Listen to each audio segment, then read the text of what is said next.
One Sabbath he was going through the grain fields, and as they made their way, the disciples began to pluck heads of grain. And the Pharisees were saying to him, "Look, why are you doing what is not lawful on the Sabbath?"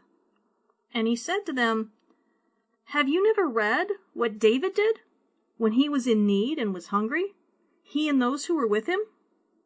How he entered the house of God in the time of Abiathar the high priest, and ate the bread of the presence, which is not lawful for any but the priest to eat, and also gave it to those who were with him?"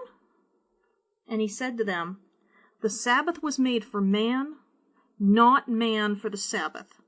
So the Son of Man is Lord even of the Sabbath." Okay, so this is part 13 of my series on the Gospel of Mark, part 4 of the controversy dialogues, which we will wrap up next week, and part 3 of the food controversies. We're going to be introducing a new theme this week, too. It's a really exciting one. And that is the comparison of Yeshua, or you may call him Jesus, to King David, and the comparison of Yeshua's enemies to David's enemies. It's a subtle reference to a rather brutal story, but it's definitely there. Well, it's not nearly as subtle. It can be heavy-handed. We also have another debate here about what I believe is another parenthetical statement, meaning a phrase inserted by the narrator that can sound like Yeshua said it when it's the narrator telling us something from the outside. Mark does this quite a lot, but because the Greek is written as an unending block with no punctuation, it's hard to locate them. There are no quotation marks, there are no parentheses, there's no commas, there's no caps and lowercase, it's just this block. So you can't tell where one word ends and the next word begins. I don't know how these people do it. Anyway, hello! I'm Tyler Dawn Rosenquist, and welcome to Character in Context, where I teach the historical and ancient sociological context of Scripture with an eye to developing the character of the Messiah. If you prefer written material, I have 5 years' worth of blog at theancientbridge.com, as well as my 6 books available on Amazon, including a 4-volume curriculum series dedicated to teaching scriptural context in a way that even kids can understand it, called Context for Kids. And I have 2 video channels on YouTube with free Bible teachings for both adults and kids. You can find the link for those on my website. Past broadcasts of this program can be found at characterincontext.podbean.com, and transcripts can be had for most broadcasts at theancientbridge.com. All scripture this week, as usual, comes courtesy of the ESV, the English Standard Version, but you can follow along with whatever Bible you want. There will not be a test later. Or if there is, I won't be giving it, because who has time to write tests? I barely have enough time to study and get all my stuff done. First of all, the passage today rides on a familiarity with 1 Samuel chapter 21, verses 1 through 7, and 1 Samuel chapter 20 through verses 9 through 23, so we're going to cover that first. Then David came to Nob, to Ahimelech the priest, and Ahimelech came to meet David, trembling, and said to him, "Why are you alone, and no one with you?" And David said to Ahimelech the priest, "The king has charged me with a matter, and said to me, 'Let no one know anything of this matter about which I send you, and with which I have charged you.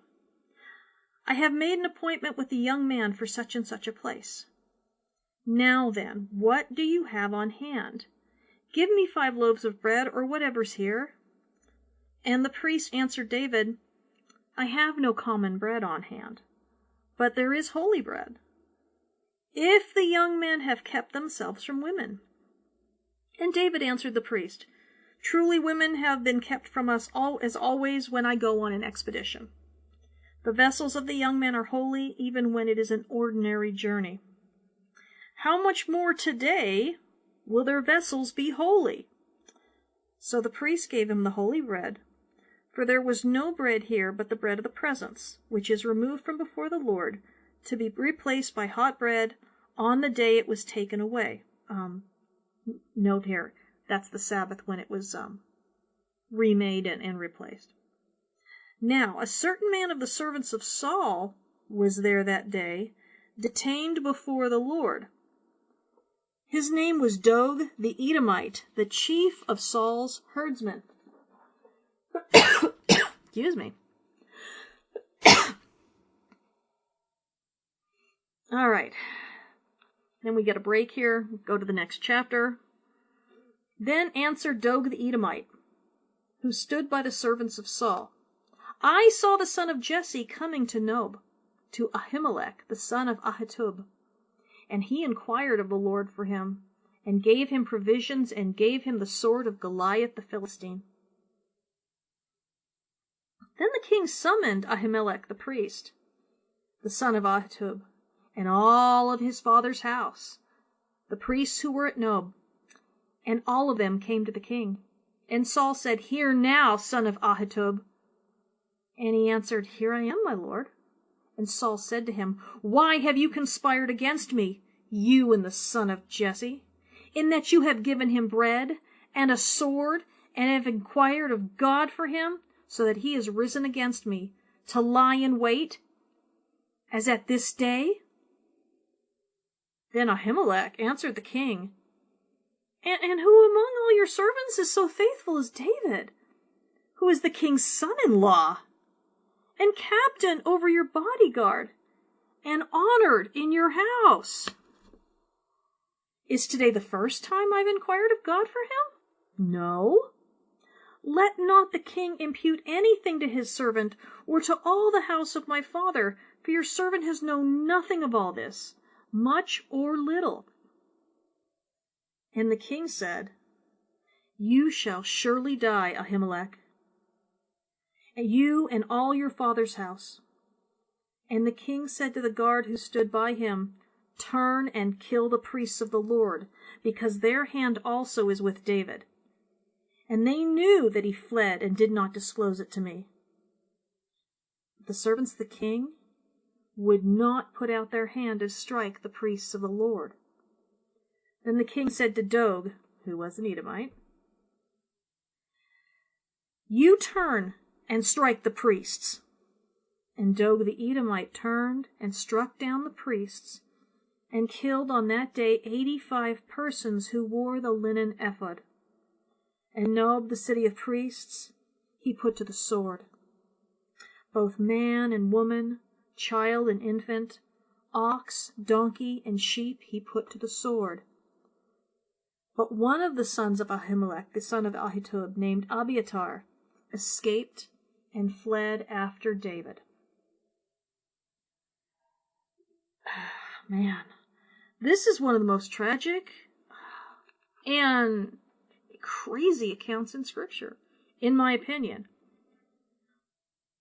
Now, David is preemptively fleeing from Saul after being warned by Saul's son Jonathan that it was no longer safe for him.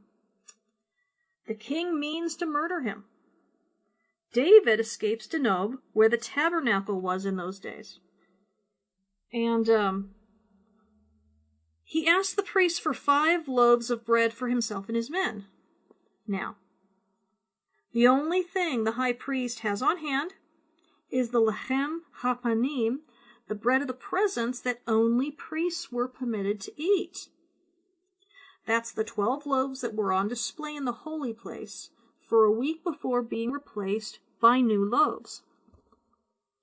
If this was the Sabbath, it would be the day for replacing the loaves, and so the priests would not have loaves of regular bread around in preparation for eating the old loaves, because it was actually a commandment to eat them. So Ahimelech, seeing that there was genuine human need and hunger, bypassed the normal regulations, and simply made sure that David and his men were ritually pure, that they had not been with women, because sexual relations impart ritual impurity, even if it's with their wives. All right? Now, remember not to mistake that which makes us ritually unclean with sin. Not the same thing. If God wanted us clean all the time, the words be fruitful and multiply become really hard to explain. And it would also be troublesome to explain why women have menstrual cycles, all right? I mean, that's pretty much required for be fruitful and multiply too. Ahimelech responded to their need and gave them the holy bread, even though it was forbidden, all right? This is just one of the passages in Scripture which stress the value of human life over legalistically observing the law. The priest was doing what was right in showing mercy to David and his men. But Doeg, the busybody, and an Edomite no less, just like King Herod, and Herod Antipas, and Philip, and Herod Archelaus, and Herod Agrippa, all right? He saw David and went back and tattled to insane King Saul about him. Saul responds by ordering this Edomite to slaughter the priests. I mean, you gotta give his guards credit. They could have lost their lives, but they refused to slaughter innocent people, and especially priests, because they're anointed by God, and God takes care of the people who are his anointed, who are messing, all right? You don't have to, and they weren't messing, all right? They weren't. These people, at least they had, some sense. But only Abiathar, the son of Ahimelech, survives out of all the priests who were serving at Nob. It is an incredibly sad story. I don't really know what else to say, because it always makes me want to start crying, because here's this Edomite slaughtering not only all the priests, but all the women and children, infants, young and old. I mean, yes, it was a partial fulfillment of Eli's house being cut off, but it wasn't, this was the wrong way to do it. Okay. 2 more passages, these ones from the Torah we're going to talk about. Leviticus 19:9. When you reap the harvest of your land, you shall not reap your field right up to its edge. Neither shall you gather the gleanings after your harvest. And you shall not strip your vineyard bare.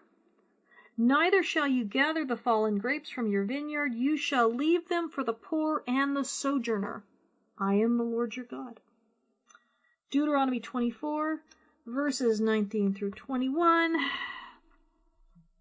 When you reap the harvest in your field and forget a sheaf in the field, you shall not go back to get it. It shall be for the sojourner, the fatherless, and the widow, that the Lord your God may bless you in all the work of your hands. When you beat your olive trees, you shall not go over them again. It shall be for the sojourner, the fatherless, and the widow. When you gather the grapes of your vineyard, you shall not strip it afterward. It shall be for the sojourner, the fatherless, and the widow. Leviticus 23, verses 24 and 25. If you go into your neighbor's vineyard, you may eat your fill of grapes, as many as you wish, but you shall not put any in your bag. If you go into your neighbor's standing grain, you may pluck the ears with your hand, but you shall not put a sickle to your neighbor's standing grain. Okay. This ordinance, of course, is also the foundation of much of our understanding what's going on in the book of Ruth, right? The hungry must be allowed to, 1, share in the harvest by taking what they wish from the corners of the field during harvest time, and 2, to be able to avail themselves of a neighbor's produce if they are hungry, but only enough to fill their bellies right then. The 2 situations are different. Ruth was doing the former, and Yeshua this week is doing the latter. But the question is not whether it should be allowed, but should it be allowed on the Sabbath? Let's see. All right. Starting in, so we got verse 23 here of chapter 2. One Sabbath, he, Yeshua, was going through the grain fields, and as they, he and his disciples, made their way, his disciples began to pluck heads of grain. I have heard it taught that they were picking up sheaves left on the ground after the harvest had already happened, but this was such a time of desperate poverty that I doubt there would be anything left to pick up after the harvest. If it was, it was a Sabbath, it would already be done. Everything would be gone. The gleaners were very good at what they did. They had to be in order to survive. No. It's my belief that this was before the harvest, and they were, in fact, picking the grain that had not yet been reaped. So, they were standing up and not bending over to gather grain in the dirt. And Torah allows for this. Remember, we've read this. It was not considered stealing unless you took enough for later. You were permitted to fill your stomach, but no more. This is how the poorest of the poor survived. And it was considered greed to stop them from doing it. The commandments teach us to trust in God's provision not only for ourselves but for others. The land was very good, and so it produced far more than was needed or it did during times of faithfulness. All right? Verse 24. And the Pharisees were saying to him, Look, why are they doing what is not lawful on the Sabbath? So wait. I just got finished saying this was allowed. What gives? Well, Mishnah Shabbat 7:2 tells us of 39 forbidden activities on the Sabbath to avoid accidentally working. Included among these are sowing, plowing, reaping, binding sheaves, threshing, winnowing, selecting, grinding, sifting, kneading, and baking. So, what Yeshua would have been accused of here would be 1, reaping, and 2, threshing. In order to remove the chaff from the wheat before eating, they had to rub the kernels of grain between their hands and blow on it, which might actually count as a third offense, winnowing. Right? So their beef with Yeshua isn't over him taking something he's not allowed to take, but over when he was taking it. But there's an ethical dilemma in interpreting the law this way. The poorest of the poor were not allowed to take, outside the actual harvest, more than they could eat right at that very moment. They couldn't come in on Friday and take enough for the Sabbath too. That was stealing.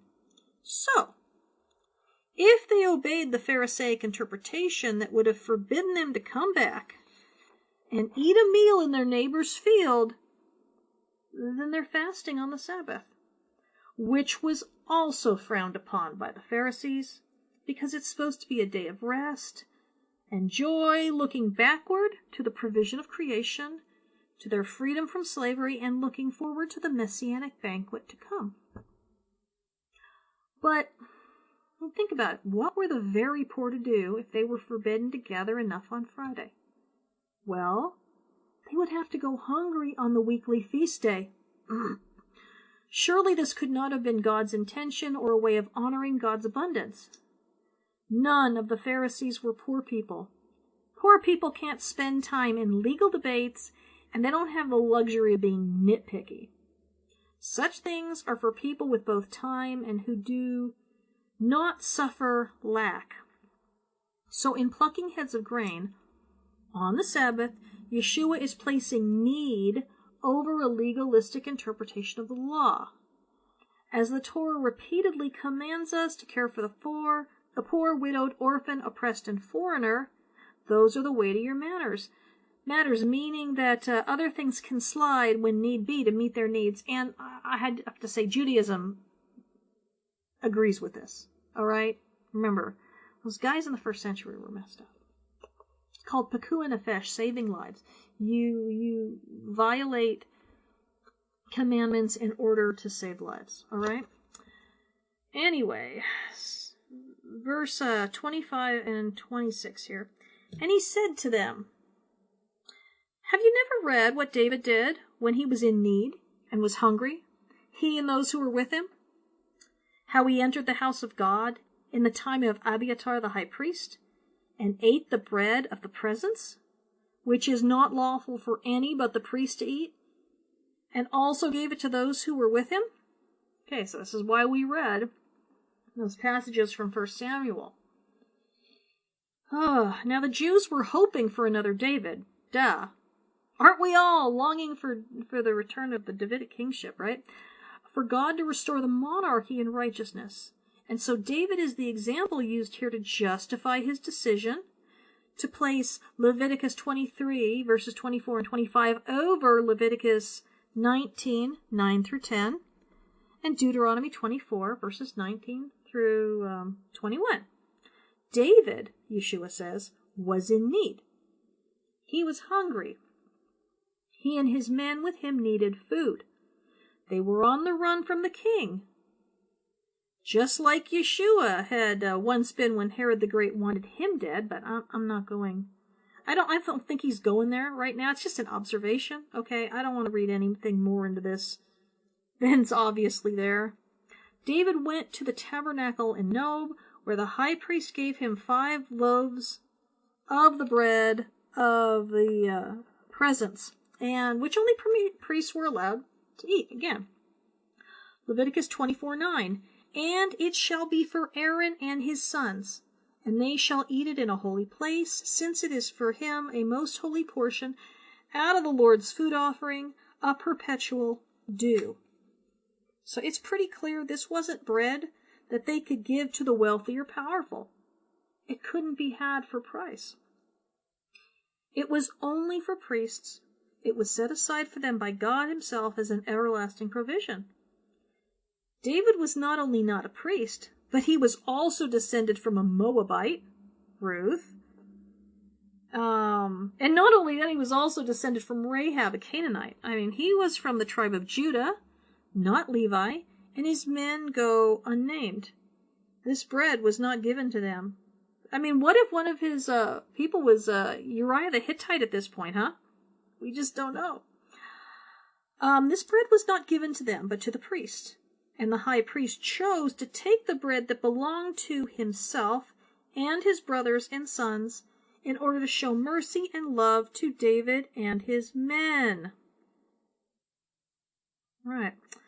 Now, you might protest, but I hope not. And God allowed them to die for it. The priest, yes, God allowed them to die, but in reading the account, both Doeg and Saul are described as the basest sort of villainous scum. They slaughtered not only high priest, but every other priest they could find, whether they had anything to do with it or not.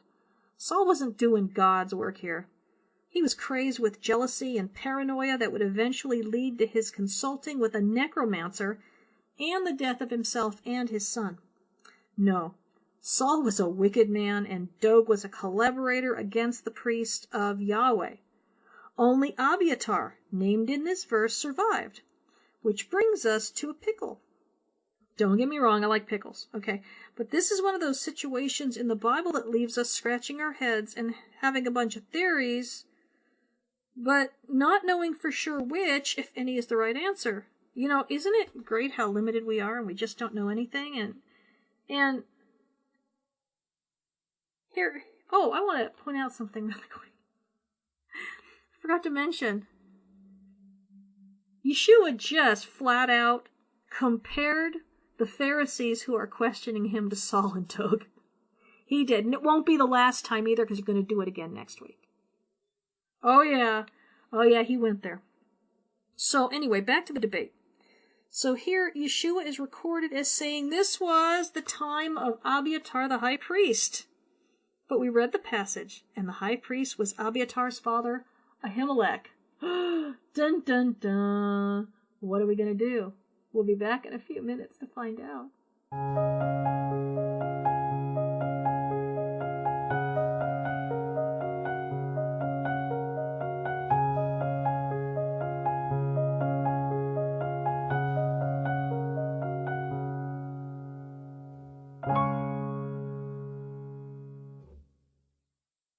Hey, Okay, welcome back to Character and Context. I'm Tyler Don Rosenquist, and this is the second half of my teaching on the fourth controversy of the Gospel of Mark. There are 5 controversy dialogues. This one is the fourth one. This is the third food-related controversy. Of course, the first controversy we get at the beginning of chapter 2, and that is, can Yeshua forgive sins? And then the second one was, why are you eating with sinners? The third one was, why are you and your disciples not fasting when the disciples of the Pharisees and the disciples of John the Baptist fast? This week, we're talking about the purpose of the Sabbath. And is it lawful to relieve your hunger when you're poor on the Sabbath? And then next week, we've got the withered hand. Is it lawful to heal a non-life-threatening injury on the Sabbath? Of course, now we look at this, it's like, really? But we forget how revolutionary what Yeshua was doing was at the time that he did it. We live in a post-cross world. So a lot of stuff are going, dang, this is messed up. Have some compassion. But it's real easy to say post-Yeshua all this, and really hard to say it before. All right. Anyway, we've got this problem with this text. Guess it's a problem. In that Yeshua said that Abiathar was the high priest who gave, or Abiathar was the high priest when he got the bread from the house of God. But, well, we read that in 1 Samuel 21 and 22. That is not what happened. So, anyway, Yeshua's recorded as saying this was the time of Abiathar the high priest, okay? But we read the passage, and the high priest was obviously Abiatar's father, Ahimelech, the son of Ahitub. So we have a few options, because, you know, scholars just love to find this stuff and to debate when we really can't know for sure. Seems like the more, well, I mean, I guess it makes sense that the less we have to go on, the more we debate. If there was more to go on, we'd debate less. So, 1, Yeshua made a mistake. 2, Mark made a mistake. 3, one of the early scribes who copied this made a mistake.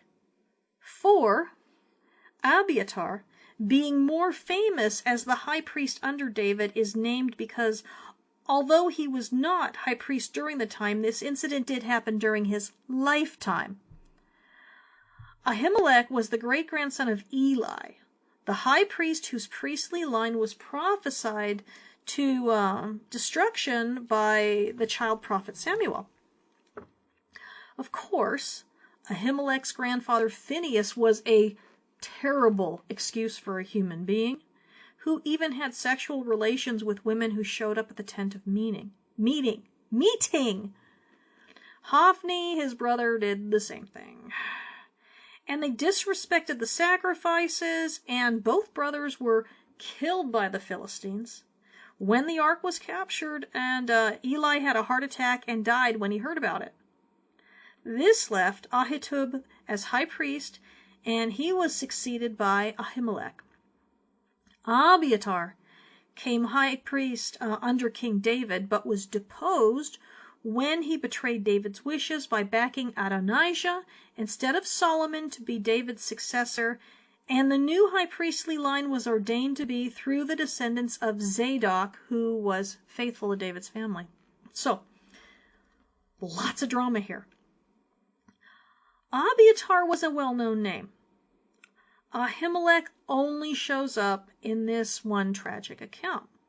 He seems to have been a very good man, but he served in evil times, and he paid the ultimate price for it. So, I mean, it's not like he asked to be high priest. He was born into the job, okay? It's not like he chose the time of his birth either. So, bottom line, we don't know why it was written this way. Does it change the message? No. I just felt it was important to point out the main theories. I didn't even list them all. As I said, the less information there is, the more theories. Don't even get me going about Melchizedek. Or Nimrod. Oh my gosh, he's mentioned 3 times in scriptures. 3 of those are in genealogies. And 1 time he's mentioned as the founder of a few cities. He's not even mentioned in the Tower of Babel account, but everybody puts him there. But he's not there. He's not there. And, oh my gosh, Nephilim. They're like mentioned like almost not at all. And everyone knows all about them. So we come up with these as ifs and or maybe ifs, and we get a little bit too bought into them, and we begin to believe that our take on it is true instead of just a theory. Hypothesis, really, because we can't even test it to the point where it can be a theory. Sorry, I'm getting the sciencey stuff here. Okay, anyway, Yeshua flat out admits that it was unlawful for David and his men to have the bread, but there was a greater mitigating factor, a weightier matter, and that was human need. God didn't give us laws so that we could harm one another. He gave it to us in order for us to participate in the healing of the world, which in Hebrew is called tikkun olam. If your keeping of the law does more damage than good, then you are probably not keeping it correctly. We were placed on this earth to extend Eden to the ends of the earth, not to legalistically jump through hoops. When we lose sight of that and make the law into a game, we go astray into just selfishly trying to play well enough to win. But we want to have, we have to want good for those in need. That's why Yeshua came, because we had severe needs that many of us were completely unaware of. We were dying and we needed life. Whenever we can give life, we must strive to do it, even if a commandment has to be tweaked or ignored for the moment. We do not want to be like those who would refuse to rescue a drowning man just because it was the Sabbath and it would constitute too much work. We also don't want to deny sustenance to the hungry. Verse 27, and he said to them, the Sabbath was made for man, not man for the Sabbath.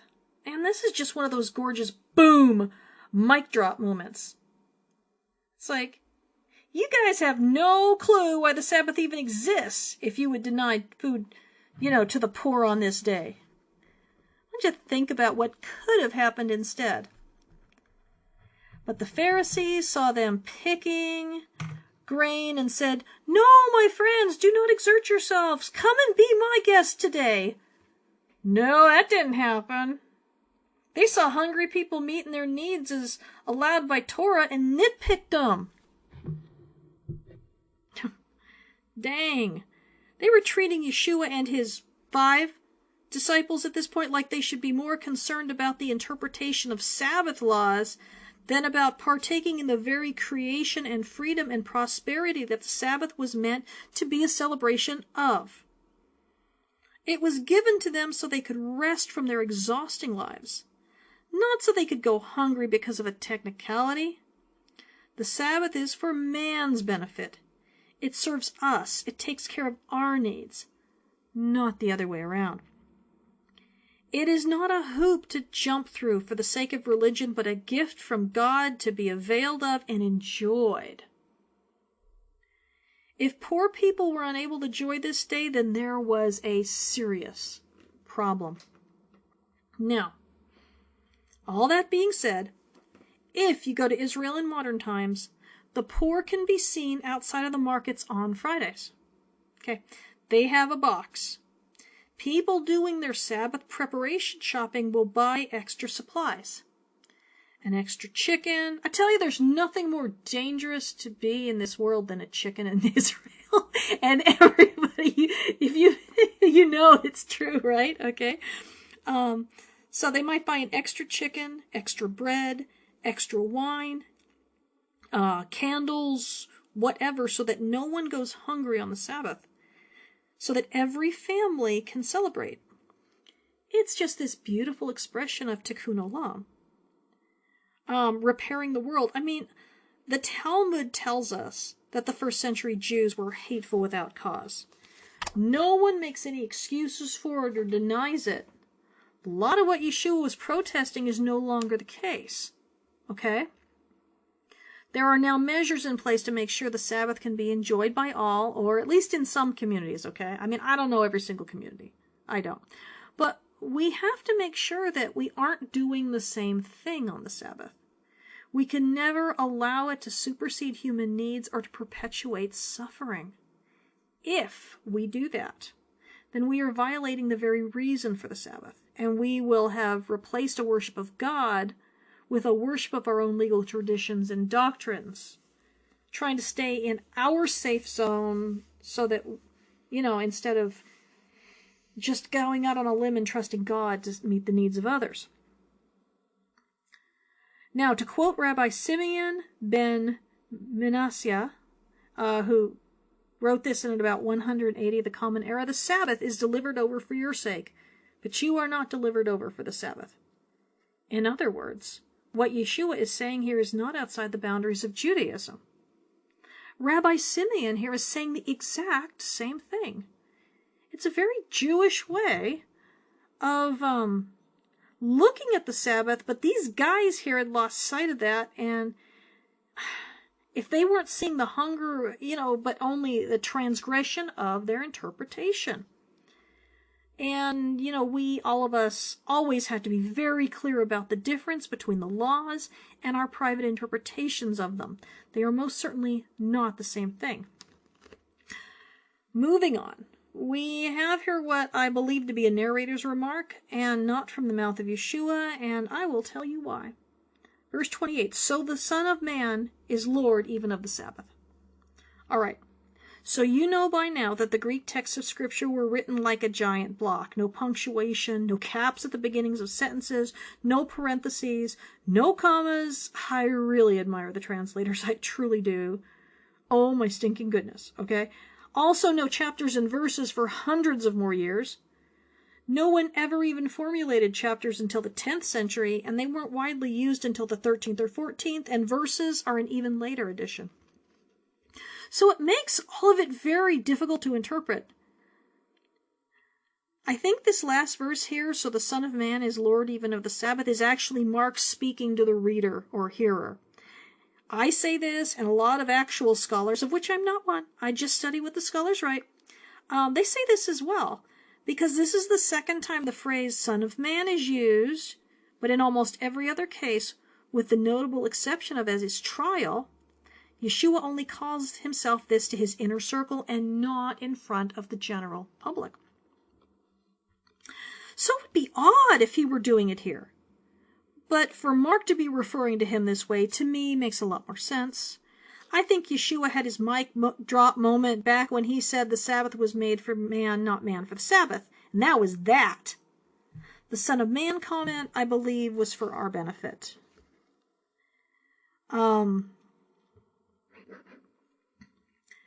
Yeshua had made his point, and he didn't need to go back making obscure claims to being the Son of Man at this point. Of course, the first time we saw this was back in Mark 2:10, in the phrase, but that you may know that the Son of Man has authority on earth to forgive sins, which sounds more like narration than something that comes out of the mouth of Yeshua. To me, anyway. Doesn't really matter. It really doesn't matter. Just something to think about as we're going through the text. That Mark makes narrative comments, and that's okay. If they are narrative comments, they're definitely good narrative comments. It's notable that Paul never refers to Yeshua as the Son of Man either, but as the Messiah. Christos is in Greek, means anointed. Not a pagan word. They used it in the Septuagint. I know some people say that. No. I have a blog on that. You can look it up. Son of Man seems to have merely been Yeshua's self-designation when he was with his inner circle. I did a teaching on it a few months ago. Unlike the term, it's part of the whole Mark series. Unlike the term Messiah, which had become very bogged down with theories and expectations. Like, no one was talking about the Son of Man at this point. It was just too obscure. But Yeshua could take that opportunity and pretty much be working with a blank slate. based on very little, said in Daniel 7. And he could fill it with meaning, unlike the Messiah, which was just laden down with first century expectations. Oh my gosh.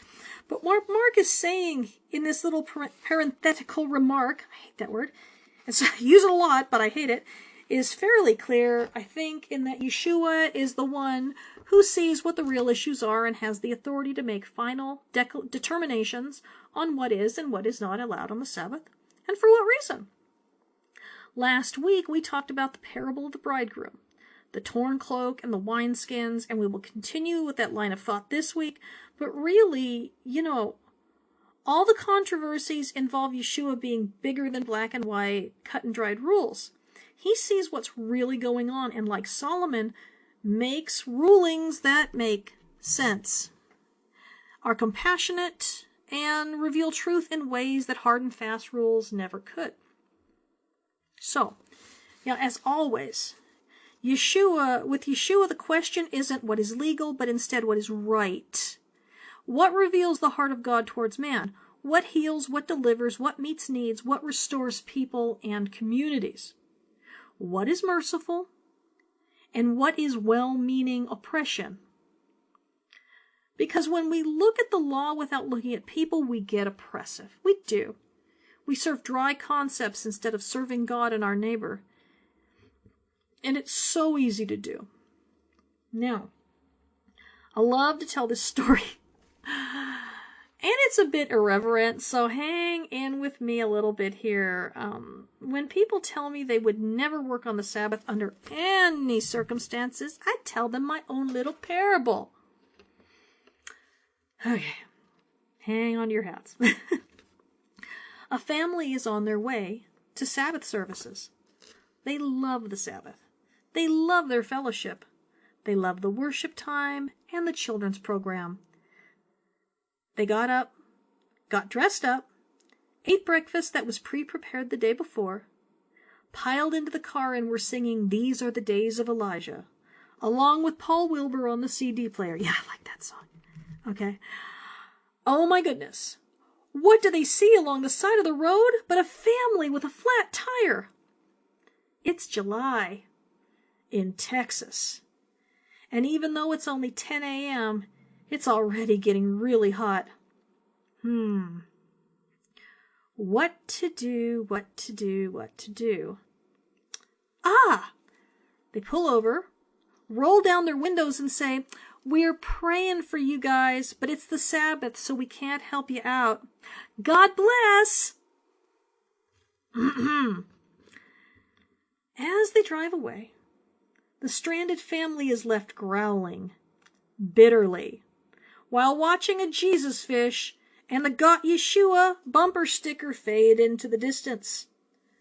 I will spare you my impersonation of the language probably being muttered under their breath. The next person to pull over is an atheist. He has a Darwin fish on one side of his bumper, and on the other side a sticker that says, "If you want a religion, then move to Iran." He's wearing a Church of the Flying Spaghetti Monster shirt. But he rolls up his sleeves and asks the family what the problem is. Being rather handy, he helps the dad change the flat and has them on the road in no time flat. As the family pulls in behind him on the road for a while, they cannot help but notice those bumper stickers and really wonder what the heck good that first family was and what the heck good their beliefs actually were. And probably wondering what their beliefs, what are their actual beliefs?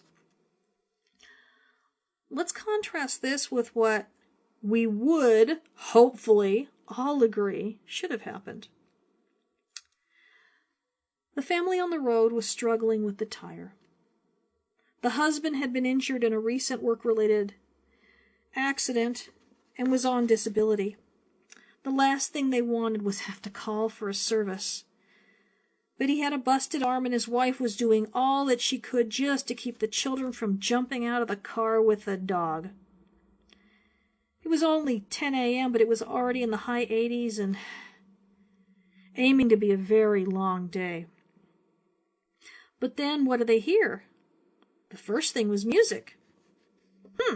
Sounds like religious music, and the familiar sounds of tires pulling up onto the gravel in front of them.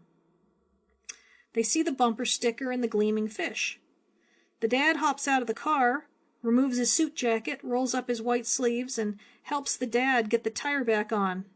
Oh, and by the way, he's wearing a bow tie, because bow ties are cool. An older girl comes up alongside the car and leans into the open window, asking about the dog and telling the kids some jokes. When the family follows the believers back onto the highway, they're thinking entirely different thoughts, and the atheist drives right by without the opportunity to help and be a better neighbor than the Sabbath keepers. So who got to make a lifelong impact and be a savior to that family?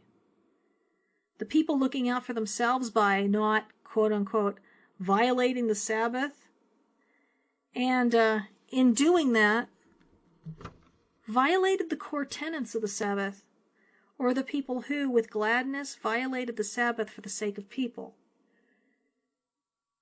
Now I'm going to tell you a story that always makes me cry, so I'm sorry, but I'm going to cry when I tell this story.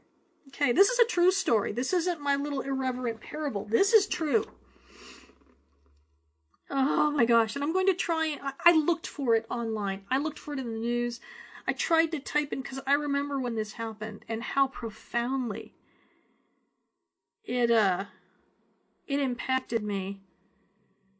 Except for the fact that I can't remember which disaster it was. But, I think it was the Indonesian tsunami. So, after the Indonesian tsunami in 2004, or it might have been one of the other worldwide disasters. You know, these things happen.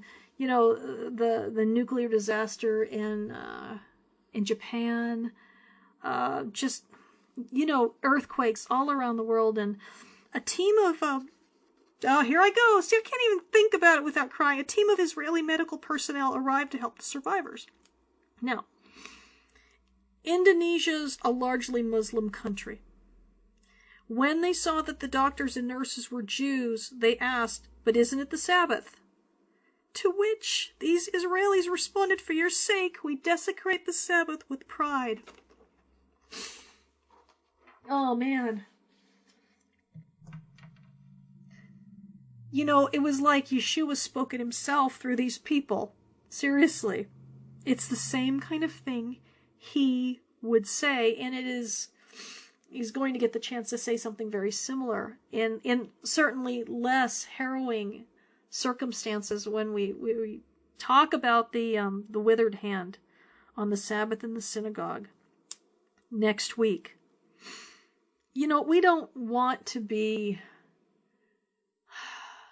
just don't want to be that guy who cares so much that he's dotting every I and crossing every T because he doesn't have any trust in the character of God to have any compassion for people who are hurting. You know, the absolute revelation of God's character and God's love and God's desire to save was evidenced at the cross. If we can look at the cross and say, this is a God who, you know, doesn't want us to break the commandments for any reason whatsoever, just so that we'll be okay, but they won't. Oh my gosh, and we do not know him. And he moves heaven and earth. He doesn't have us be immoral, okay? But there's a difference between being immoral and violating a commandment. Violating most of the commandments has nothing to do with hurting other people. And, well, actually a lot of them do. But you know what I mean. There are morality-based commandments, and then there are commandments. If you eat pork, you're not doing anything immoral. If you commit incest, you are. You understand what I'm saying? So there are commandments we don't set aside. But there are commandments to save someone's life where, yeah, you know what? We absolutely do. And if we don't, then we only love ourselves. See you next week.